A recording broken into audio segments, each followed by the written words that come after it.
এই মুহূর্তে বাংলাদেশ উত্তাল এবং বাংলাদেশের আইনি বিষয় নিয়ে কথা বলবো আইনজীবী সংযুক্তাদির সঙ্গে। সংযুক্তাদি, যেটা বাংলাদেশের আইনজীবী অর্থাৎ রাষ্ট্রপক্ষের বিরুদ্ধে যিনি সওয়াল করছেন, তিনি বলছেন যে ভারতের স্বপ্নকে বাস্তবায়ন করতে চলেছে ইসকন। কেন ভারতের এতে কি দায়? ভারতের কি স্বপ্ন বাস্তবায়ন করতে চলেছে ইসকন? কেন আইনজীবী বলছে এরকম? আসলে ভারতকে নিয়ে সবার অনেক চিন্তা, যেটা আমি মনে করি ভারত একটা পাওয়ারফুল দেশ। তার কারণ আমাদের দেশে এতগুলো ভাষা মানুষ একসঙ্গে বাস করে, এতগুলো কালচারের মানুষ একসঙ্গে বাস করে, তাই ভারতের প্রতি হিংসা দেশ এবং ভারতের যে ক্ষমতা, আজকে ভারত গোটা বিশ্বে যেহেতু শ্রেষ্ঠ, আমাদের শ্রী প্রধানমন্ত্রী আদরণীয় নরেন্দ্র মোদীজি আমাদের দেশকে যে জায়গায় নিয়ে গেছে গোটা বিশ্বের কাছে ইন্টারন্যাশনালি, সেটা অনেকের কাছেই, স্পেশালি এই যে মুসলিম রাষ্ট্রগুলো তথা পাকিস্তান, বাংলাদেশও তো পাকিস্তানেরই ভাই, মানে পাকিস্তানের একটা সেকেন্ড পার্ট বলা যায়। এই কারণবশতই ভারতের প্রতি রাগ, দেশ, হিংসা থেকে, ভারতের সঙ্গে সামরিক ক্ষমতা থেকে শুরু করে কোনো কিছুতেই না পেরে আসলে একটা ভালোবাসার দেশ ভারতবর্ষের মতন দেশের সঙ্গে, বিশ্বে একটা শ্রেষ্ঠ দেশের সঙ্গে কোনো দেশেরই আসলে তুলনা হওয়া চলেই না। স্পেশালি এই মুসলিম দেশগুলো যারা ভারতকে টুকরো করে নিজের একটা করে দেশ বানিয়েছে, এটা তো সেই ক্ষমতা ছিল না। একমাত্র ভারতই কিন্তু ভারতই রয়ে গিয়েছে, তার কিন্তু কোনো চেঞ্জেস নেই নেচার এবং ক্যারেক্টারে। এই জায়গা থেকে, হিংসার জায়গা থেকেই তারা বলছে, এবং ভারতের যা পাওয়ার হাউস আছে তার জন্য কোনো বাংলাদেশে বসে কোনো ইসকন টেম্পলকে বা সেই একটা প্রোপাগান্ডাকে মানে ইস্যু করে অনেক কিছু ভারত পেয়ে যাবে, এরকমটা কখনোই নয়। আমাদের যে হিন্দু সম্প্রদায়, বিশ্ব হিন্দু পরিষদ, আমাদের যে হিন্দুত্ব, এটা একটা কমন ফ্রেজ ইন্টারন্যাশনালি, সেটা থ্রু আউট দ্য ওয়ার্ল্ড, সেটা শুধুমাত্র বাংলাদেশ বলে নয়, সমস্ত জায়গাতেই হিন্দুত্বটা হচ্ছে আমাদের সনাতন ধর্ম। আমরা সকলে সনাতনী, আমাদের সকলের মানে মনে প্রাণে সেই একই সুর বাজে। ঠিক সেই রকমভাবেই কিছু সনাতনী যারা সনাতন ধর্ম অনুসরণ করে, মানে একদম কোর সবচেয়ে পুরনো ধর্ম যেটা আমাদের সনাতন ধর্ম, এবং সবচেয়ে সায়েন্টিফিক ধর্ম, কারণ এই কোনো ধর্মকে ক্রিয়েট করা হয়, যে কোনো ধর্মকে, একমাত্র আমাদের হিন্দু সনাতন ধর্ম, যেটাকে কিন্তু তৈরি করা যায় না, যেটা জন্ম থেকেই ক্রিয়েটেড। যেমন আমরা বায়ুকে পুজো করি, আগুনকে পুজো করি, আমরা মাটিকে পুজো করি, এই সমস্তটাই হচ্ছে সায়েন্টিফিক, এটাই আমাদের দেবতা। সেই ক্ষেত্রে যেহেতু ইসকনে তারা বসে আছেন, তারা তাদের যেটা ধর্মের যেটা প্রোপাগান্ডা তারা সেটা করছেন। তাদের ধর্মীয় ভাবাবেগে যদি আঘাত লাগে, তাদেরকে যখন মাইনরিটি হিসাবে রেখে তাদেরকে মানে সামান্য মানে বাঁচার অধিকারটা দেওয়া হয় না, তাদের দিনে দিনে নিধন করা হয়, হিন্দু মন্দির একের পর এক জ্বালিয়ে দেওয়া হয়, মা কামাখ্যার মন্দির, হনুমান মন্দির, আরও অনেক মন্দির, গণেশ মন্দির, মানে যখন এইভাবে তাদের ক্ষয়ক্ষতি করা হয়, তখন তারা যদি ঐক্যবদ্ধ হয়ে সমস্ত সাধুরা, মানে ওখানকার বাংলাদেশের সমস্ত সাধুরা যারা সনাতনী সাধু, তাদের মধ্যে কোনো বিভাজন না রেখে তারা ঐক্যবদ্ধ হয়ে যখন সামনে এসে সেই দেশের যে মানে নিয়ম সিস্টেম, মানে রুল অফ ল, সেটা যেহেতু মানে খুব খারাপ দিকে যাচ্ছে, সেটার বিরুদ্ধে যখন তারা একটা টেক চার্জ করছেন বা আইনত কোনো ব্যবস্থা নিচ্ছেন, তখন তারা এইভাবে ভারতকে টেনে এনে নামানোর চেষ্টা করছে।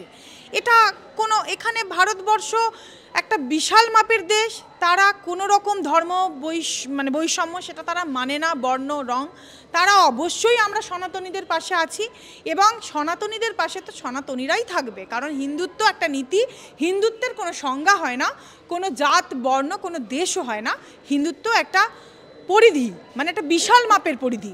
তাই হিন্দুত্ববাদী হিসাবে অবশ্যই বাকি হিন্দুত্ববাদী তারা সেটা যদি যে দেশে বসেই করুক না কেন, আমরা সবসময় একটা হিন্দুর, অন্তত প্রতিটা হিন্দুরই সেই ক্ষেত্রে পাশে থাকা উচিত।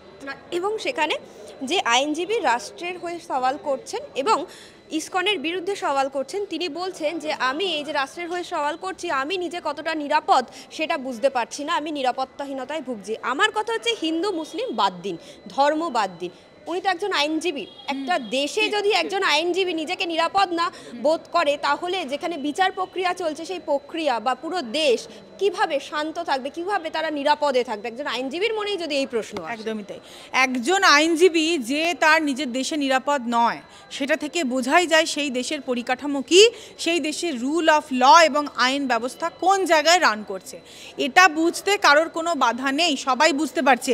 আর যারা এই কথা বলছে, আমি কয়েকটা জায়গা জাস্ট না, যে জামাত ইসলাম, আমরা জানি আরও জঙ্গি সংগঠন, আইএসআইএস বা ইন্ডিয়ান মুজাহিদিন, এই যে সংগঠনগুলো, এই সংগঠনগুলো কোন সংগঠন? এই সবকটা সংগঠন যেগুলো নাম বললাম সেগুলো সবকটাই কিন্তু মুসলিমদেরই সংগঠন, এবং তারাই কিন্তু এই জেহাদিটা করে। জেহাদিটা তারা করে হিন্দুদের নামে চাপাচ্ছে, তারা জেহাদি করে, এখান থেকেই বোঝা যাচ্ছে তাদেরই দেশের আইনজীবী বলছে আমি নিরাপদ নই, এটা থেকেই বোঝা যাচ্ছে। এবং ওখানে মানে একটা পাকিস্তান প্রধানের তো দেশ, ওরা তো নিজেরা আবার একটা, ওদের মধ্যে ব্যাপারটা হচ্ছে ওরা নিজেরা নিজেদেরকে কেটে দেয়, এই জাতটাই এরকম। যাক, আমি জাত বা দিয়ে নিয়ে কথা বলবো না, কিন্তু যেহেতু একের পর এক এইভাবে হিন্দু নিধন হচ্ছে, এটা বলতেই হচ্ছে, কারণ এদের উদ্দেশ্যটাই হচ্ছে সমস্ত ধর্মকে ধূলিসাৎ করে দাও। কোনো ধর্ম, হিন্দু খ্রিস্টান কোনো ধর্ম থাকবে না, শুধুমাত্র থাকবে ওদেরই ধর্ম, এবং এদের কাছে ধর্মের জন্য এটা সবাই পারে। এরা কোনো ধর্মকেই সম্মানের জায়গা যারা রাখতেই পারে না, সেই দেশে যে একজন আইনজীবী তাদেরই মানে নাগরিক তিনি বাংলাদেশের, তিনি নিজেই যখন বারবার এটা বলছেন আমি কোনোভাবেই সেফ নই বা আমি ভয়ে আছি, এটা খুব স্বাভাবিক। আমরা তো জানি এই কয়েকদিন আগে একজন আইনজীবীকে পিটিয়ে গণহত্যা করে মেরে দেওয়া হয়েছে, নিহত হয়েছেন তিনি। কেন হয়েছে সেটার কি তদন্ত হয়েছে, কি হয়েছে, এফআইআরে মানে ধারায় রুজু হয়েছে কিনা, আই রিয়েলি ডোন্ট নো। কারণ এই রকম একটা দেশে আমরা কী বা আশা করতে পারি যেখানে কোনো রুল অফ ল নেই? প্রথম ভিসাটা বন্ধ করা উচিত। আজকে বাংলাদেশের কারণে, অবাধ যাতায়াতের কারণে আমাদের দেশের যে ইন্টারনাল সিকিউরিটিটা ভায়োলেট হচ্ছে, সেইটার দায়িত্ব কে নেবে? আমাদের দেশের লোকগুলো দায়িত্ব কে নেবে? এইভাবে তো রোহিঙ্গা থেকে শুরু করে ফেক আধার কার্ড করে ভোট ব্যাঙ্কটাকে মানে একদম মানে ট্যাক্টফুলি ইনট্যাক্ট রাখার জন্য তো সমস্ত কিছু করা হলো। এই জিনিসগুলো করে করে করে করে তো এদের সাহসটা আরও বেশি করে বেড়ে গেছে। আরে বাবা, ভারত ছাড়া, ভারত জল না দিলে ওরা জলই পাবে কোথা থেকে? ভালো করে একটু আমরা স্টাডি করলে জানতে পারবে, তোমরাও জানবে ব্যাপারটা। ভারতের ওপর সর্বাংশে ডিপেন্ডেন্ট কিন্তু বাংলাদেশ। আজকে ভারত যদি হাতটা ছেড়ে দেয় তাহলে বাংলাদেশের পক্ষে কিন্তু সার্ভাইভ করাটা এতটা সহজ নয়।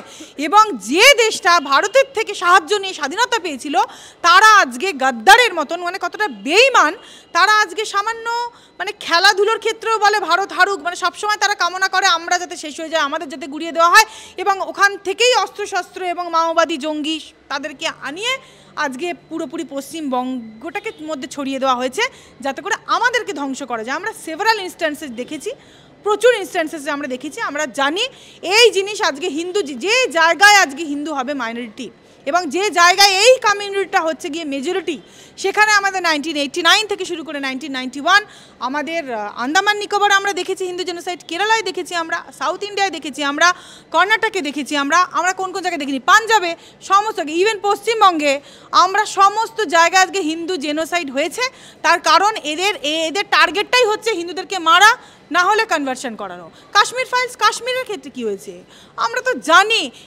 এটা এমন নয় যে আজকে বাংলাদেশের ইস্যু হচ্ছে বলে আমরা সবাই খুব চেগে উঠছে, না। অনেক হিন্দুরা ঘুমিয়েই থাকবে। আমি তাদেরকে বলবো যে আপনারা ভালো করে স্টাডি করুন, পড়াশোনাটা আরও বাড়ান।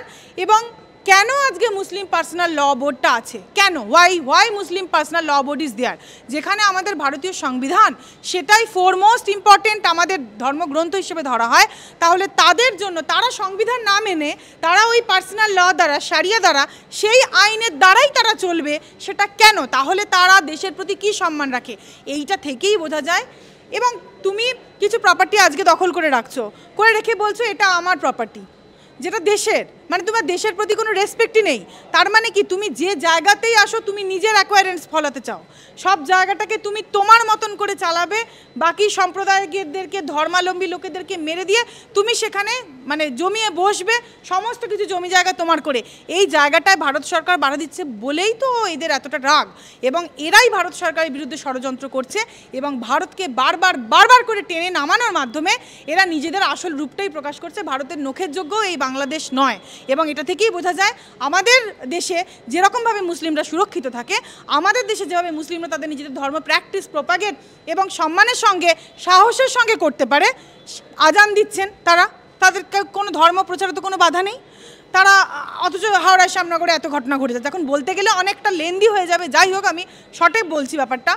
বেসিক্যালি এবার এই ক্ষেত্রে বাংলাদেশে কিন্তু হিন্দুরা তাদের নিজেদের ধর্ম মানে প্রচার বা প্র্যাকটিস মানে কোনোটাই করতে পারছে না। এবং সেখানে কিন্তু সংযুক্ত শুভেন্দু অধিকারী বিরোধী দলনেতা বললেন যে ভিসা ক্যান্সেল করে দেওয়ার কথা।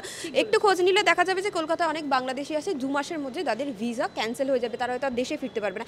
এটা আমাদের দেশের ওপর এবং বাংলাদেশের ওপর তো চাপ ছেড়ে দাও, আমি সেটা বলছি না, কিন্তু আমাদের দেশের ওপর এই যে তারা এই দেশে রয়ে যাচ্ছে, ভিসা ক্যান্সেল করে দেওয়া হয়েছে, সেক্ষেত্রে তো ধর্ম বাদ দিলাম, ঝামেলা বাদ দিলাম, একটা মানুষের তো অনেকটা অসুবিধা হয়ে যাবে। দেখো, একটা কথা আমি এটাই বলতে পারি যে সেটা হচ্ছে আমাদের বৃহত্তর মানে স্বার্থে, মানে আমাদের রাষ্ট্র তো একটা বৃহৎ একটা স্বার্থ, তো বৃহত্তর স্বার্থের জন্য যেটা আমাদের রাজ্যের দলনেতা শ্রী শুভেন্দু স্যার বলেছেন, আমি একদমই সেটাকে কমপ্লিটলি সাপোর্ট জানাচ্ছি। ঠিক, ভিসাটা ক্যান্সেল করা উচিত, আমিও একমত। তাতে যদি কিছু লোকের সাফারিংসে সেটা সেভাবে ম্যানেজ করতে হবে আইন দ্বারা। আমাদের ভারত সরকার যথেষ্ট কাইন্ড, আমাদের দেখবেন তারা অবশ্যই, কিন্তু ঠিক, একদম ঠিক, ভিসাটা অবশ্যই ক্যান্সেল করা উচিত। কারণ এদের বারটা না হলে অতিরিক্ত বাড়ছে, এরা আমাদের খেয়ে পড়ে ভারতকে ব্যবহার করে এটা ভারতের নিন্দা করে বেড়াচ্ছে। তো এটা কোনোভাবেই মান্যতা দেওয়া যায় না। আজকে একের পর এক হিন্দু, আমাদেরই রক্ত, যারা আজকে ওই দেশে অত্যাচারিত হচ্ছে, নিপীড়িত হচ্ছে, তাদের জন্য সত্যিই আমরা ব্যথিত এবং তারা বিচার পাক, এবং আমরা সেই কারণে আন্দোলন চালাচ্ছি আমাদের তরফ থেকে যতটা যা পসিবল। আমাদের বিরোধী দলনেতা শ্রী শুভেন্দু দা অবশ্যই বলেছেন এবং উনি আহ্বান জানিয়েছেন। আমাদের আজকে শিয়ালদা স্টেশন থেকে up to Bangladesh high commission অবধি আজকে মিছিল হচ্ছে। সমস্ত কিছু যেটা দাদা মনে করবেন সেই অনুযায়ী আমাদের দল অবশ্যই ব্যবস্থা নেবে। আমরা সমগ্র আমাদের এই আরএসএস সমাজ এবং বিজেপি, অবশ্যই সমগ্র হিন্দু সমাজই বলবো, আমি হিন্দু সমাজকে কোনোভাবেই সেটা মানে কোনোটা গোষ্ঠীর মধ্যে বা কোনো পলিটিক্যালি এটাকে আমি বাউন্ডারি দেবো না। অবশ্যই হিন্দু সমাজ বাংলাদেশি হিন্দুদের পাশে আছে, এবং এই যে চিন্ময় প্রভুর যে এই বর্বরচিত আচরণ এবং অ্যারেস্ট, ইলিগাল এই জিনিসটার ফলস কেস দিয়ে সেডিশনের, এটার বিরুদ্ধে পুরোপুরি আমরা প্রতিবাদ জানাচ্ছি।